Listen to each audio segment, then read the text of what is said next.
তো hello guys, welcome back to my new video. তো ভাই লোক, তোমরা কি চাইছো অনেক কম টাকার মধ্যে একটা ভালো ব্যবসা করে মাসে 20 থেকে 30 হাজার টাকা কী করে ইনকাম করবে? তাহলে পুরো পারফেক্ট একটা ভিডিওতে তোমরা চলে এসছো। তো আজকে এই লং ভিডিওতে তোমাদেরকে ভালো করে বোঝাবো যেটা সবজির ব্যবসা করে মাসে 30 হাজার টাকা কী করে ইনকাম করবে, পুরো ফুল ডিটেলস তোমাদেরকে বলবো। তো আজকে এই লং ভিডিওতে তোমাদেরকে ভালো করে বোঝাবো যে একটা সবজির ব্যবসা কোন জায়গায় বসলে ভালো চলবে, একটা সবজির ব্যবসা কত টাকা দিয়ে শুরু করা সম্ভব, একটা সবজির ব্যবসা করে মাসে 30 হাজার টাকা কী করে ইনকাম করবে, একটা সবজির ব্যবসাতে কী কী যন্ত্রপাতি অ্যান্ড কী কী জিনিস লাগবে, পুরো ফুল ডিটেলস তোমাদেরকে বলবো এই লং ভিডিওতে। তো তোমাদেরকে একটাই রিকোয়েস্ট করবো, চ্যানেলে যদি নিয়ে থাকো চ্যানেলটাকে সাবস্ক্রাইব করে দিও, লাইক কমেন্ট করে দিও। তোমার একটা সাবস্ক্রাইবে আমি অনেক বেশি পরিমাণে মোটিভেশন পাই ভিডিও করার জন্য। তো আজকের বেশি কথা বলবো না, আসল কথায় যাওয়া যায়। তো 1 নম্বর অপশানে আছে আমাদের এই সবজির ব্যবসা করছো, বাট সবজির ব্যবসা কোন জায়গায় বসলে ভালো চলবে। আমি তোমাদেরকে কিছু জায়গার নাম বলবো, কিছু জায়গার মধ্যে যে কোনো একটা জায়গা চুজ করে সবার প্রথমে তুমি এই সবজির ব্যবসা ওপেন করে দাও। তারপরে অপশানে অপশানে সব কিছু তোমাদেরকে ভালো করে বোঝাবো আমি। তো 1 নম্বর কিছু জায়গার নাম বলছি, একটু মন দিয়ে শোনো, ঠিক আছে? 1 নম্বর, তোমরা হয়তো দেখেছো বড় বড় শহর আছে, যেমন কলকাতা, দিল্লি, এরকম বড় বড় শহরের মধ্যে আর কি বড় বড় সবজির বাজার বসে। ওইসব বাজারের মধ্যে একবার যদি তুমি তোমার সবজির ব্যবসা ওপেন করতে পারো, অনেক ভালো পরিমাণে ইনকাম হবে, ডেলি ভালো পরিমাণে প্রফিট হবে। আর তুমি যদি গ্রামে থাকো বা শহরে থাকো, তোমার আশেপাশে যদি কোনো বড় একটা বাজার থাকে বা নর্মালি ছোটো কোনো বাজার থাকে, সেখানে তুমি এই সবজির ব্যবসা ওপেন করতে পারো, অনেক ভালো পরিমাণে ইনকাম হবে, ডেলি ভালো পরিমাণে কাস্টমার আসবে। বা তোমার গ্রাম এবং শহরের আশেপাশে যদি এমন একটা জায়গা থাকে যেখানে আর কি সবজির ব্যবসা দিলে চলবে, সেখানেও তুমি এই সবজির ব্যবসা ওপেন করতে পারো, অনেক ভালো পরিমাণে ইনকাম হবে, ডেলি ভালো পরিমাণে কাস্টমার আসবে। আর 3 নম্বর, তোমরা হয়তো দেখেছো বড় বড় স্টেশন আছে, ঠিক আছে?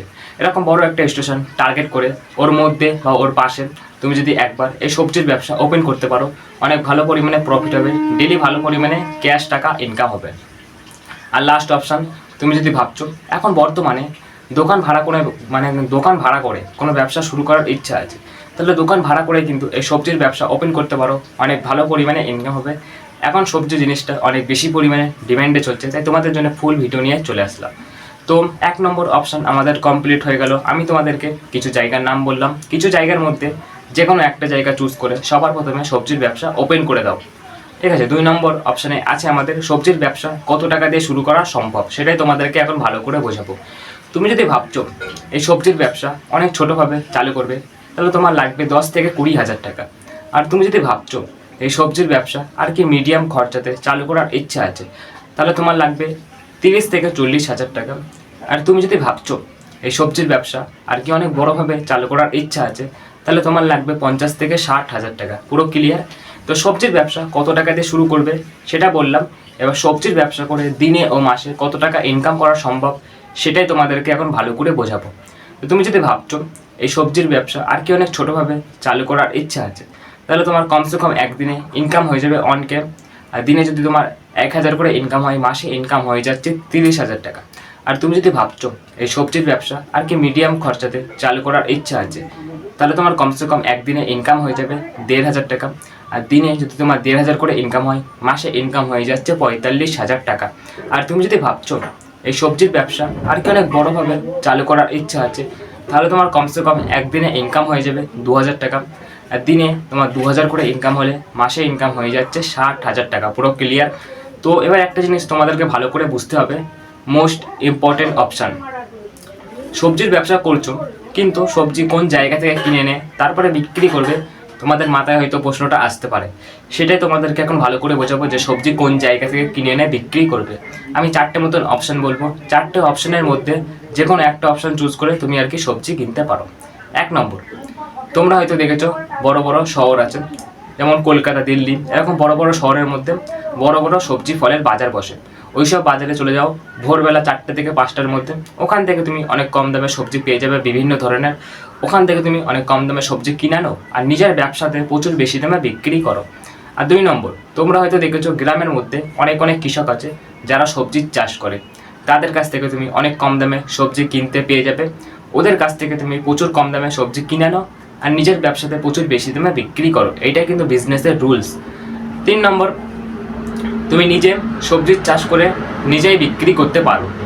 আর লাস্ট অপশন, তোমার গ্রাম এবং শহরের আশেপাশে যদি এমন একটা জায়গা থাকে যেখানে আর কি বড় একটা বাজার বসে, ঠিক আছে, ওখান থেকে তুমি অনেক কম দামে সবজি কিনতে পারো, সবজি কিনে এনে নিজের ব্যবসাতে প্রচুর বেশি দামে বিক্রি করতে পারো। ঠিক আছে, পুরো ক্লিয়ার? তো 4টা মতন অপশান বললাম, 4টে অপশানের মধ্যে যে কোনো একটা অপশান চুজ করে তুমি সবজি আর কি কিনতে পারো। তো এবার মোস্ট ইম্পর্টেন্ট একটা অপশান বলবো তোমাদেরকে আবার। এবার বলবো যে সবজির ব্যবসা করছো, কিন্তু সবজির ব্যবসা করতে গেলে কি কি যন্ত্রপাতি অ্যান্ড কি কি জিনিস লাগবে সেগুলো তোমাদেরকে এখন ভালো করে বোঝাবো। তো তুমি যদি ভাবছো একটা সবজির ব্যবসা করবে, তাহলে এইসব যন্ত্রপাতি যত তাড়াতাড়ি পারছো কিনে নিও। যদি আমি যেগুলো বলবো, 1 নম্বর আমাদের দরকার মোস্ট ইম্পর্টেন্ট ওয়েটিং মেশিন, যাকে আর কি বলা হয় ওজন মাপার মেশিন। এই ওয়েটিং মেশিনের কাজ হচ্ছে তুমি যে কাস্টমারকে সবজিগুলো বিক্রি করবে, ওয়েট করে তারপরে তো বিক্রি করবে, তার জন্য ওজন মাপার মেশিনটা আমাদের মোস্ট ইম্পর্টেন্ট। তারপরে প্লাস্টিকের 4-5টা বড় বড় ঝুড়ি কিনে নিও, যেগুলো আর কি সবজিগুলো সাজিয়ে রাখার জন্য। তারপরে আমাদের দরকার প্লাস্টিক বা কেডি প্যাকেট, যাই বলা হোক। এই প্লাস্টিকের কাজ হচ্ছে তুমি যে কাস্টমারকে সবজিগুলো বিক্রি করবে একটা প্লাস্টিক বা কেডি প্যাকেটে করে তারপরে তো দেবে, এই জন্য প্লাস্টিকটা আমাদের মোস্ট ইম্পর্টেন্ট দরকার।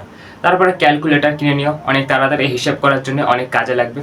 তারপর তুমি যদি ভাবছো এই সবজির ব্যবসা একটা দোকান নিয়ে তারপরে চালু করার ইচ্ছা আছে, তাহলে তোমার দরকার লাইট প্লাস ফ্যান, তার সাথে সাথে কারেন্টের বোর্ড প্লাস কারেন্টের তার।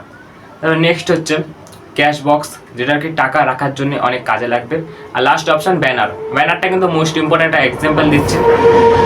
আমার নাম যেমন রানা, রানা সবজির দোকান, এরকম তোমার নাম দিয়ে একটা ব্যানার টানিয়ে দাও তোমার দোকানের সামনে, অনেক ইউনিক লাগবে, অনেক সুন্দর লাগবে। তো লাস্ট অপশান আমাদের কমপ্লিট হয়ে গেল। আমি তোমাদেরকে কিছু যন্ত্রপাতি অ্যান্ড কিছু জিনিসের নাম বললাম। যদি ব্যবসাটা করতে চাও তাহলে কিনে নিও। এখন সবজির ব্যবসা অনেক বেশি পরিমাণে ডিমান্ডে চলছে, তাই কিন্তু এই লং ভিডিওটা তোমাদের জন্যই ছিল।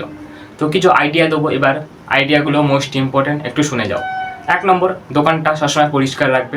দোকানটা কখনো নোংরা রাখবে না, কারণ একটা পরিষ্কার দোকানে সবসময় বেশি পরিমাণে লোকজন আসে, নোংরা দোকানে কিন্তু আসে না। তো তারপরে যে সবজিগুলো বিক্রি করছো, ওগুলো ধরো পচা সবজি বা খারাপ সবজি বিক্রি করবে না, সবসময় ভালো টাটকা সবজি বিক্রি করার চেষ্টা করবে। আর কখনো কাস্টমারের সঙ্গে খারাপ ব্যবহার করবে না, কাস্টমারের সঙ্গে সবসময় ভদ্র ভালো ব্যবহার করবে। তারপরে দোকানে খুচরো টাকা রাখবে, আর দোকানে ছোট থেকে শুরু করে বড় বড় জিনিস অবধি সব কিছু সুন্দর করে সাজিয়ে রাখবে। আর সকালে তাড়াতাড়ি দোকান খুলে দেবে। আর কাস্টমারকে সবসময় সম্মান দেবে, ভালো করে কথা বলবে, যাতে সেই কাস্টমারটা তোমার দোকানে পরবর্তীতে আবার আসে। ঠিক আছে, তো আমার স্ক্রিপ্টে যত কিছু লেখা ছিল সব কিছু তোমাদেরকে ভালো করে বুঝিয়ে দিয়েছি। আশা করি তোমরা সবাই ভালো করে বুঝে গেছো। তো আজকের ভিডিওটা বেশি লং করবো না, ভিডিওটা এখানে শেষ করা হবে। তো সবাই ভালো থেকো, সুস্থ থেকো, নিজের খেয়াল রেখো। আজকের মতন টাটা।